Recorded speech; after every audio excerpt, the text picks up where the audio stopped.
વાવ અને થરાદ વિસ્તારમાં ખેતીની સિઝન ટાણે જ ડીઝલની તીવ્ર અછત વર્તાઈ રહી છે। વાવ થરાદમાં ખેતીની સિઝનમાં ડીઝલની તીવ્ર અછતથી ખેડૂતો ખાસા પરેશાન છે।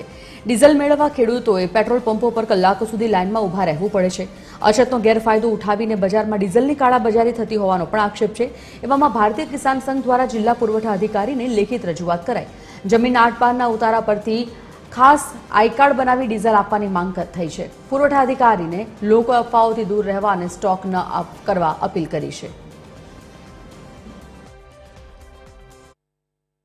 એમ કે કોઈ કાર્ડ કે એવી વિકલ્પ વ્યવસ્થા થાય ને એના ઉપર કાર્ડમાં ડીઝલ મળે તો 40 કિલોમીટર પંપ દૂર પડતો હોય તો અમારે ટ્રેક્ટર લઈને જવું પડે, એના ઉપર ડીઝલ મળી રહે, ખેડૂત હેરાન ન થાય, સરકારને પણ એમાં હચવાઈ રહે એવી અમારી સરકારશ્રીને ખૂબ રજૂઆત છે। અને અત્યારે ખેતીની સિઝન છે, વરસાદ ચોમાસું નજીક આવી ગયું છે, ખેડૂતોની ખેતીને ખેડવાની પણ સિઝન છે, એટલે અમે સરકારશ્રીને ખૂબ રિક્વેસ્ટ કરી પાછા કે એક ખેડૂતને 40 લીટર ડીઝલ મળે એટલે અમે કાફી થઈ ગયું છે, વધારે અમારે સંગ્રહ કરવો નથી। વાવ થરાદ જિલ્લામાં ડીઝલ પેટ્રોલનો જથ્થો પૂરતો ઉપલબ્ધ છે। લોકો બિનજરૂરી સંગ્રહખોરી ન કરે એ બાબતે તંત્ર તરફથી અપીલ કરું છું।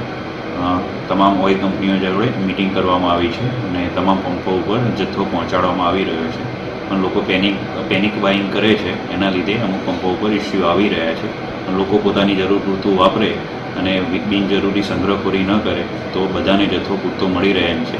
તો તંત્ર તરફથી પણ અમે અપીલ કરીએ છીએ કે પોતાની જરૂર પૂરતો જથ્થો વાપરે અને તમામ પંપો ઉપર જથ્થો સુનિશ્ચિત કરાઈ રહ્યો છે।